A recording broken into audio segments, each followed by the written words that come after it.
দিন দিন ওর অত্যাচারের পরিমাণ বাড়তে থাকে, প্লাস ওর যৌতুকের দাবিটাও বাড়তে থাকে। জয়পুরহাটের অতিরিক্ত police super additional SP Arif হোসেনের বিরুদ্ধে স্ত্রী নির্যাতন, যৌতুক দাবি সহ একাধিক অভিযোগ ঘিরে তোলপাড় সামাজিক মাধ্যম। অভিযোগটি করেছেন তাঁর স্ত্রী সামিয়া খান এশা। তবে অভিযোগের পাশাপাশি সামাজিক মাধ্যমে জোরালোভাবে উঠে এসেছে পাল্টা দাবি। অনেকেই মনে করছেন আরিফ হোসেনকে পরিকল্পিতভাবে ফাঁসানো হচ্ছে। তাঁর স্ত্রী মিথ্যা তথ্য দিয়ে জনমনে বিভ্রান্তি ছড়ানোর চেষ্টা করছেন।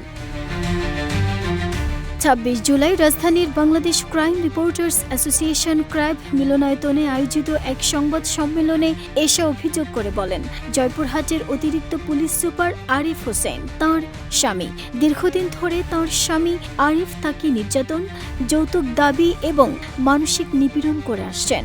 অভিযোগ প্রকাশ্যে আসতেই মুহূর্তের মধ্যে বিষয়টি ছড়িয়ে পড়ে সামাজিক মাধ্যমে। বিভিন্ন ফেসবুক পোস্ট, ভিডিওস এবং আলোচনায় শুরু হয় তুমুল বিতর্ক।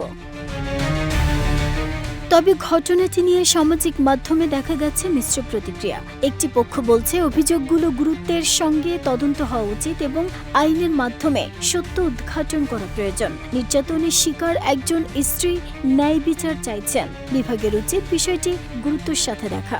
অন্যদিকে আরেকটি বড় অংশের দাবি, আরিফ হোসেন দীর্ঘদিন ধরে সৎ, দক্ষ ও মানবিক পুলিশ কর্মকর্তা হিসেবে পরিচিত। তাঁদের ভাষ্য, ব্যক্তিগত বা পারিবারিক বিরোধের জেরে তাঁর স্ত্রী এশা তাঁকে উদ্দেশ্য প্রণোদিতভাবে ফাঁসানোর চেষ্টা করছে।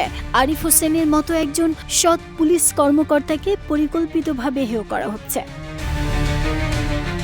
অনেক সহকর্মী, পরিচিত ব্যক্তি এবং সাধারণ নাগরিকও সামাজিক মাধ্যমে আরিফ হোসেনের পক্ষে নানা অভিজ্ঞতার কথা তুলে ধরছেন। বলছেন, আরিফ হোসেন একজন সৎ ও ভালো মনের পুলিশ অফিসার। নিজে আইনের মানুষ হয়ে কখনোই জেনে শুনে এমন কাজ নিশ্চয়ই তিনি করবেন না। তাঁর স্ত্রী তাকে মিথ্যা অভিযোগ এনে তাকে ফাঁসাতে চাইছে, যেন তাঁর চাকরিটা চলে যায়। ব্যক্তিগত আক্রোশ ও ক্রোধ থেকেই আরিফ হোসেনের বিরুদ্ধে এমন অভিযোগ আনা হয়েছে। নাহিদা, স্মৃতি, দেশ রূপান্তর।